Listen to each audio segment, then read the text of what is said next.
With job course. So ఈ రోజు మీ అందరి కోసం ఒక మంచి అప్డేట్ అయితే తీసుకొచ్చానండి. సో మనకి సగాలిటీ అనే కంపెనీ నుంచి ఇంటర్నేషనల్ వాయిస్ ప్రాసెస్ రిలేటెడ్ గా 250+ ఓపెనింగ్స్ అయితే రిలీజ్ చేశారనమాట. సో దీనికి మనకి BCom, BSc, B pharmacy, BBA, BA candidates కూడా అప్లై చేసుకోవచ్చు అనమాట.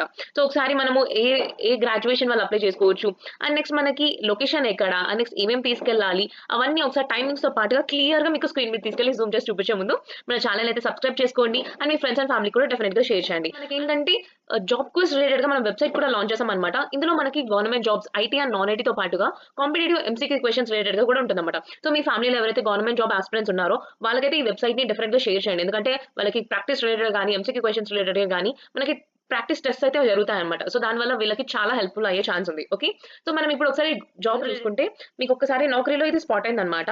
సో మనకి urgent hiring for international voice process అని మన జాబ్ రిలేటెడ్ అయితే ఇప్పుడు హైరింగ్ ఉంది. సగాలిటీ ఇండియా కంపెనీ అనమాట. ఇదొకటి హెల్త్ కేర్ డొమైన్ రిలేటెడ్ గా వర్క్ చేసే కంపెనీ అనమాట. సో మనకి 0 to 1 year ఎక్స్పీరియన్స్, 2.25 నుంచి 3.25 ఎల్పీ అయితే ప్రొవైడ్ చేస్తున్నారు. సో మనకి 27 నుంచి 38 టైమింగ్స్ కూడా మీకు 11 AM to 2 PM వరకు అయితే ఉందన్నమాట. సో మనకి ఇక్కడ చూసుకుంటే Hitech City phase 2 Whitefield road అని చెప్పని ఇక్కడ క్లియర్ గా మెన్షన్ అయితే చేశారు. మనకి ఇక్కడ మ్యాప్స్ లో కూడా మీరు పెట్టుకొని చక్కగా వెళ్ళిపోవచ్చు. సో మనకి 250 ఓపెనింగ్స్ అయితే ప్రొవైడ్ చేస్తున్నారు వాళ్ళు. సో 1 డే ఎగోనే మెన్షన్ చేశారు. So as soon as possible అయితే ఈ జాబ్ కి మెగా వాకింగ్ కాబట్టి సో వెళ్ళడానికి అయితే డెఫినెట్ గా ట్రై చేయండి. ఓకే, సో అండ్ ఎవరైతే వెళ్తున్నారో నాకు ఒకసారి కమెంట్స్ లో కూడా ఒకసారి మెన్షన్ చేయండి. Okay, so and job description చూసుకుంటే we're hiring for the position of the trainee process consultant for our international voice process in the US health care sector. So as a trainee process consultant you'll be responsible for processing claims, handling customer inquiries and ensuring customer satisfaction. Okay, so ఇప్పుడు US health care sector related గా అయితే మన work ఉండబోతుంది అనమాట. So మనకి ఏంటంటే claims related గా కానీ, ఎవరైతే తీసుకున్నారో వాటిని క్లెయిమ్ చేయడం కానీ, వాళ్ళకి హ్యాండ్లింగ్ కానీ, కాల్స్ రిలేటెడ్ గా, and next customer satisfaction related గా ఫీడ్బ్యాక్ ని కానీ ఎలా ఇంప్రూవ్ చేయాలి, దీని రిలేటెడ్ అయితే మనకి వర్క్ ఉండబోతుంది అనమాట. సో ఇక్కడ కీ రెస్పాన్సిబిలిటీస్ చూసుకున్నా కానీ process claims according to establish guide lines and procedures. So మన కంపెనీ ప్రొసీజర్స్ రిలేటెడ్ అయితే వర్క్ ఉండబోతుంది, అండ్ కస్టమర్ సాటిస్ఫాక్షన్ రిలేటెడ్ గా తర్వాత కంపెనీ పాలసీస్ ఏవైతే ఉన్నాయో అవన్నీ ఎన్షూర్ అవుతూ మనం ముందుకెళ్ళాలన్నమాట. అండ్ నెక్స్ట్ మనకి ఏంటంటే input and update customer records.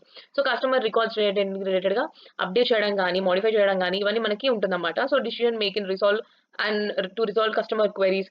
So మనం ఏంటంటే కస్టమర్ సర్వీస్ రిలేటెడ్ గా మనకి మంచిగా నాలెడ్జ్ ఉండాలి, అండ్ నెక్స్ట్ కమ్యూనికేషన్ కూడా ఉండాలన్నమాట. బికాస్ మనం వర్క్ చేసేది యూఎస్ ఇంటర్నేషనల్ వాయిస్ ప్రాసెస్ కాబట్టి ఇక్కడ ఇంగ్లీష్ అయితే మ్యాండేటరీగా రావాలి. ఫ్రెషర్స్ ఎవరైతే ఉన్నారో వాళ్ళందరూ అప్లై చేసుకోవచ్చు. సో 2022, 23 అండ్ 24 పాస్ అవుట్స్ వాళ్ళైతే అప్లై చేసుకోవచ్చు. సో ఇందులో ఏంటంటే బీకామ్, బీఎస్సీ, బీ ఫార్మసీ వాళ్ళనమాట. బీటెక్ గ్రాడ్యుయేట్స్‌కి అయితే కాదండి. ఓన్లీ ప్యూర్‌లీ ఫర్ బీకామ్ వాళ్ళకనమాట. సో డిప్లొమా వల్ల అయితే అప్లికేబుల్ లేదని చెప్తున్నారు. సో మీరు క్యాండిడేట్ ఎవరైతే ఉన్నారో వాళ్ళైతే ఏ జాబ్ రోల్‌కైనా జనరల్ అయినా, లేకపోతే మార్నింగ్ షిఫ్ట్‌కైనా, నైట్ షిఫ్ట్‌కైనా ఫ్లెక్సిబుల్‌గా ఉండాలి అని అడుగుతున్నారు. సో 2 వీక్ ఆఫ్స్ అయితే స్టాండర్డ్‌గా ఉంటాయి. Saturday and Sunday week offs ఉంటాయన్నమాట. సో క్యాబ్ కూడా ప్రొవైడ్ చేస్తున్నారు వీళ్ళు. 2 వే క్యాబ్ అయితే ప్రొవైడ్ చేస్తున్నారన్నమాట. సో మీరు ఒకసారి ఇంటర్వ్యూకెళ్ళే ముందు మీ రెజ్యూమ్ అయితే అప్డేట్ చేసుకోండి. అండ్ నెక్స్ట్ మనకి ఒక Aadhaar card or pan card related ID proof అయితే తీసుకొని వెళ్ళండి. ఓకే, అండ్ నెక్స్ట్ మనకైతే ఇంటర్వ్యూ అయితే వెన్యూ అయితే నేను ముందే చెప్పేసాను. సో ఇంటర్వ్యూ రౌండ్స్ అయితే హెచ్ఆర్ రౌండ్, ఆన్లైన్ టెస్ట్, ఆ తర్వాత విఎన్ఏ రౌండ్ అంటే వాయిస్ ప్రాసెస్ రిలేటెడ్ మీ కమ్యూనికేషన్ రిలేటెడ్ అయితే చెక్ ఉంటుంది అనమాట. తర్వాత ఆపరేషన్స్ మేనేజర్ రౌండ్ అయితే ఉండబోతుంది. సో ఇదన్నమాట మన కంప్లీట్ గా డీటెయిల్ గా కంపెనీ ఓరియంటెడ్ కూడా కింద మెన్షన్ చేశారు. సో ఇది ఒక హెల్త్ కేర్ సెక్టర్ రిలేటెడ్ గా వర్క్ చేసే కంపెనీ అనమాట. సో ఇక్కడ చూడండి మీరు ఒకసారి బిఫోర్ దాట్ ఏంటంటే మన కంపెనీ రిలేటెడ్ గా ఫస్ట్ చూసుకోవాలండి. ఏ వాకింగ్‌కి వెళ్ళినా గానీ, ఏ జాబ్‌కి అప్లై చేసినా గానీ before that we have to check about the company. Company గురించి చెక్ చేసిన తర్వాతనే మీరు నెక్స్ట్ అప్లై గానీ, లేదంటే వాక్ ఇన్ డ్రైవ్ కన్నా వెళ్ళండి. ఓకే, అండ్ ఇందులో మీకేమైనా డౌట్స్ ఉన్నా గానీ నాకు ఒకసారి కామెంట్స్‌లో కూడా మెన్షన్ చేయండి. అండ్ నెక్స్ట్ మీకు ఎలాంటి వీడియోస్ కావాలనేది కూడా నాకు ఒకసారి పెట్టండి. ఓకే, అండ్ ఇలాంటి ఇన్ఫర్మేటివ్ వీడియోస్‌తోని డెఫినెట్‌గా మీ ముందుకు మళ్ళీ వస్తాము. అంతవరకు ఫిర్ మిలేంగే చల్తే చల్తే. Thank you.